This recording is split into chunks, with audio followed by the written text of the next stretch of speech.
Bring it down, rap, let it go up, bros. Yeah, yeah. Hello guys, Duda is with you here. Today we'll be planning Beneath the Floes. My cousin was a deaf child. One time he went alone to the lake to take feathers from loons so that he could become a bird. He didn't know the story of the koala palik who washed him from under the ice. The koala palik started to hum, but my cousin could not hear. He gathered all the feathers, the loon ones, even the feathers still on the loons, then turned into leaf. The koala palik grabbed him with her long nails. She shoved him, screaming, into her mouth and dove into the waters. That's why in the summer there are always feathers on the lake. This is a true story, not a tale. Author not recorded, 1883. Let me tell you a story. This is a story about you, but they are not your experiences. 50 years ago, only a child, you wandered the shoreline in the dark season, as your mother had warned you never to. Your boots anchor in the crunchy snow. This is a shore where, in the summer, your brother caught his first fish. It had not been a whale, but for weeks he acted intolerable with pride. Now, there's no one here, no one who could not interrupt your own search. You don't reach the water before you find what you came for. A labeled can embedded in the earth, impervious to wind and ice. Your head grows 10 size, filled with possibilities. It could be a new or toward. Maybe you already have this one. You say the can. It must be recent, because the snow inside is soft. Your mouth calls at a small tear on the label, but at least the art is pristine. A smiling cornlock offers you canned meat product. Do you toss this one? You consider your options. There could be better cans to take back to settlement. You toss the can. Your collection has too many labels that stares directly at you. Like they have terrible secrets they want to share, and it's getting uncomfortable. No more. You declare a ban on the printed colonut. Besides, the best cans are found in the water. Down the shore, a dark mist lies still on the floe edge. The chance of another can draws you closer. You step forward. The ice crunch under your feet. 1, 2, 3 steps. As unknown other inhabits your body like an unwelcome visitor. It sighs your chest, your mind. You hear an ancient sound. You hear it in your bones. Another night, another story. Your mother tells you bad stories about broken shores, cannibals taller than men, fish mothers under the sea. She works in your favorite flourishes, even the silly ones. Her brother feels the koala palik long black nails grip his ankles. Your mouth pauses the story. Seems distracted. Then grabs your feet. You jolt like a bird at sea. She got you this time. This is worse than death. Your favorite stories are about Kivyuk, because he's strong as Superman. She knows this, but she says some stories must be told. Motherland. You prefer this name over E627X2, the colonel's name for you. You never met your aunt, but your mother compares you to her often. Frost falls from the roof. Sleep comes. Another night, another story. Your mother tells you bad stories about endless storms, a community without enemies, the origins of novels. She works in your favorite flourishes, even the vulgar ones. Her cousin's heart is a distant hum and runs 10 miles to rock trip. Your mother pauses the story, raises her hands, then resumes where she left off. You expected her to tickle you, or some other uncomfortable act. Ever since you become conscious, you've lived with weak limbs. There's nothing to be done about it. She knows this, and rubs your back each night to console you. It's said that your father shot a caribou, and failed to kill it. But that's one person's belief, not a well-liked individual, either. The colleague warms the house. Sleep comes. Another night, another story. Your mother tells you bad stories about loon tongues, the consequences of revenge, why the moon is cold. She works in your favorite flourishes, even the melancholy ones. Her aunt sees the koala palik's hooked nose before she slided down the slimy, bottomless walls of an amouti. Your mother pauses the story, leans in close, then pulls your nose. No! Is nothing sacred in this world? There was a time when she told these stories and did not describe the koala palette. Such details were left for you to envision. Why infringe upon your young imagination? But you listen more attentively, even eagerly. When she includes them, she noses and adapts the stories. She covers you in blankets. Sleep comes. You hear an ancient sound. You hear it in your bones. 50 years ago, only a child, you encountered koala palak. In the dark season, as your mother had hoped you never would. She slowly pulls herself onto the floor. You can turn your head away. The unknown other makes you step forward. 1, 2, 3 steps. You feel the terror subside. You realize a truth. It spreads through you until you've always known it, until it's the only thing you ever known. To feel safe again. Move closer. You are near enough that she inhabits every sense. She smells like seal rot, or the drowned corpses say sometime pulled from the sea. You are inches away from her touch, inches from safety. As she reaches out to take you, the unknown other flees. The fog inside your head clears. The terror you need protection from is before you. You run. But as you turn, tremendous weight burdens your limbs. You can't hold yourself up and fall quietly onto the floor where the ice burns your skin. You prepare to be taken, like in all the stories, to become only a warning for the other children. In these last moments, which are always vain, you hope the storytellers say you had muscles like Kivyuk. A moment passes, and another. The ice still burns your cheek. No nails embrace you. No amount covers you. No water drowns you. The ancient sound fades to echoes deep in your memories. You crawl back from the koala palak, who paws after you like a caged hound. Her black nails hold to the ice. Why doesn't she follow you? Take you? You crawl farther back. She can reach far. Her face is familiar, comforting. You've seen her hooked nose 100 times, beneath blankets, near a warm colic, while frost falls from the roof. This is the koala palak from her mother's stories. Did you create her with those flourishes? You feel an uncertain connection with her, like distant kin. She does not move. She seems wounded. You wonder about the harms, if they are stories she tells children, the oldest stories of all. You stole yourself from her, like a thief would take food. So for her, you'll steal a different child. Sid became a little tense. Let me tell you a joke. What do you call a penguin in Penguin? Lost. Haha. I did not come up with that. I found it on the internet. One of those great websites that has animated pictures. Settle in.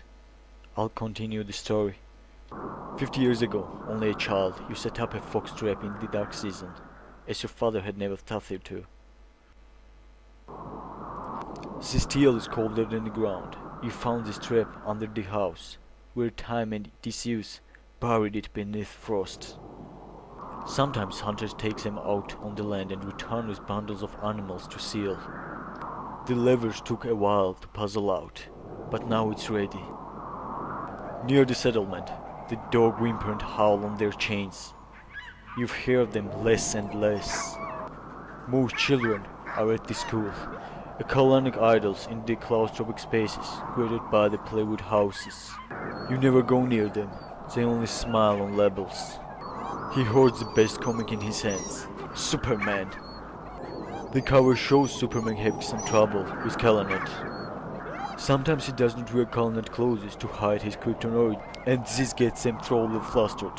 You seize the comic, trying not to tear any pages. As you turn to run, the Kwanka's face contorts into a caricature of rage, with brows carved like knives, and nose squashed so close to his forehead that he became an old man. The Kalnak chase after you. Already your muscles gave out from exertion. Every step could be the moment when your body abandons you. You push out, tough of Kalnaks tackling you, pummeling you, telling the police as you pace between the houses, out towards the shore. The Kalnak follows you over a hill. You can't run anymore. You lower yourself to the ground, the most you can manage, and watch the Kalnak run toward you. 1, 2, 3 steps. The Kalnak is near. 6 steps. Let me tell you a story. This is a story about the hill you trapped the Kalnak on. It's an old story. No one alive knows the people involved. I read it in a journal kept by an anthropologist who did not record the performer's name. 200 years ago, beneath the cold moon, 5 hunters turned into dogs to go out to the land. One hunter is crippled. She limps on a lame paw. She keeps up with the pack until they find a bear so quick it leaves no tracks. They chase the bear day and night, and the lame dog falls behind. The 4 dogs surrounded the bear, bark and snap and bare their teeth, but the 4 of them alone can slow it down. The shadow underneath the bear grows as it leaves the ground. The bear reaches the hill, where it shoots up to the sky. The 4 dogs follow. All at once they become luminous and chase the bear across the stars. The lame dog forever behind. Why did I tell that story? It's hard to say. The silence in the record leaves many holes. Why did the dogs leave their friends behind? What did the performer want us to feel? Did the polar bear have a cute little nose? We'd have to live a century ago, in that time and place, hear the subtle shifts of the tones in the performer's voice, see their arms wave and feel their feet stomp. It would not be enough for us to inhabit the anthropologist's mind, because in their beliefs it did not matter who performed the story or how. The performer's words were salvaged from a cultured truth to be a near extinction. So when we hear the story, we have to breathe it into our own modern fears and loneliness. Let me tell you what I think. I think corporations chased their ancient warmth north, where the endless sun gave them new avenues for profit. The bear knew when he got out. The dogs, being hunters and not shareholders, left their friend behind because no one wants to starve.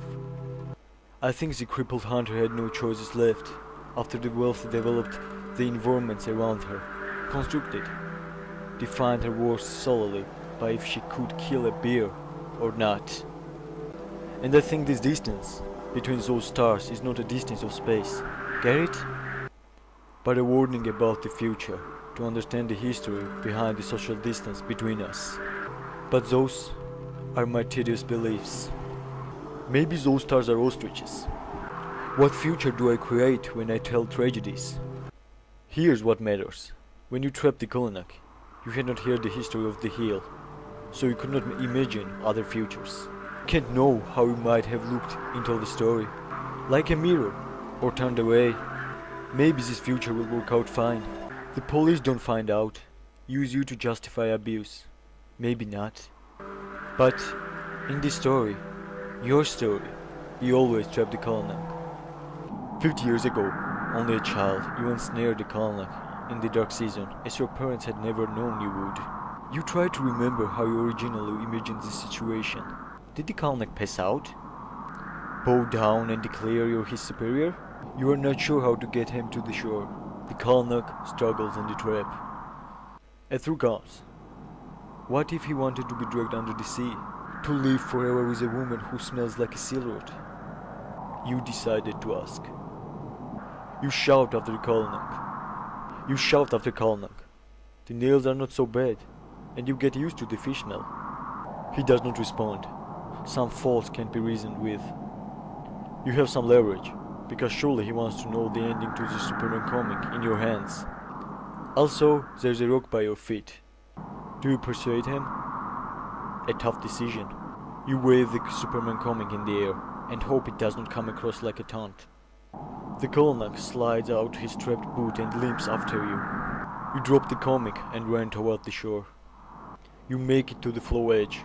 Your muscles have turned to smash, and the Kolnak is close behind. Frozen platforms lead out into the sea. You close your eyes and leap. When you land on floe, the wet ice cracks under your boots. You slip and slam onto the platform. Behind you, the Kolnak is determined to follow. You pick yourself up and leap. Crack, you and Kolnak advance into the sea, one floe at a time. Crack, crack, crack, crack, crack.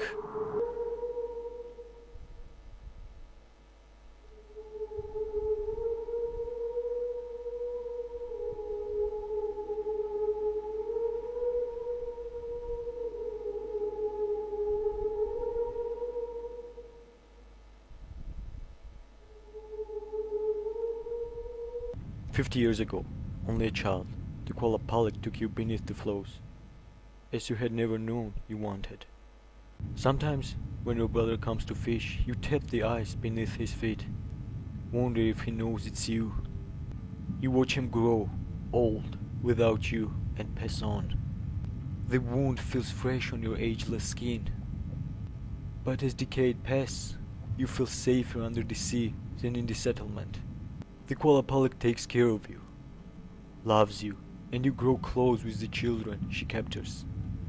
You bury your toes into the seafloor and settle in for a tale. The Kualapalik, all this time, always has more stories. Our tales are narrative of human experience, and therefore they don't always tell of beautiful things. But one cannot both embellish a tale to please the hearer and at the same time to keep up to the truth. The tongue should be the echo of that which must be told, and it cannot be adapted according to the moods and the tastes of man." I hope you enjoyed the video. It was kinda different from the game, I know, but still, feel free to try by yourself since this game has different endings, and be sure to support the developers. See you guys next time, and please subscribe to us and help us to grow.